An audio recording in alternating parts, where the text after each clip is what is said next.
এই নাও পানি খাও।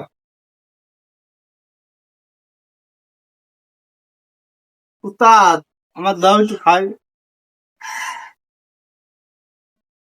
খা, খা, ভালো করলে খা। लेकिन ये साला कर क्या रहा है यहाँ पे। এই, যে গোতে ফেন করতেলে। ও জাল বাবা, তাহলে ভালো হইতো। ও থাল, করতে দে। আর 3 দিন ধরে কি তো থাই দে। বলেন কি? যদি একটু ভাত দিতেন তাহলে খাতাম। তোকে তো দেখছি মতলব ভালো না, তোরা চালি ভিক্ষে আবার চালি পানি খাতি, আমি পানি নিয়ে এসে খাওয়ালাম, এখন তোরা আবার ভাত খাতি চাচ্ছিস, তোদের উদ্দেশ্যটা কি? হ্যাঁ, তোরা ভাত না দিতে পারবে না, বেরো আমার বাড়িতে। এখন দুপুর বেলায় আমার লাগলে যা। স্যার, ওই কুরবানি দিয়ে স্যার গোস্ত খাইলাম স্যার, বহুদিন গোস্ত মোস্ত খাই না, যদি একটু খাতে দিতেন স্যার।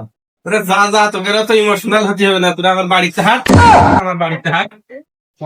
উস্তাদ, বড় লোক হলে কি হবে? এটা তো মন নেই, কিপটে। কি কইছিস রে? 2 তলা বাড়ি হলো, এদের মন নেই। চল যাই, সামনে বাড়ি যাই।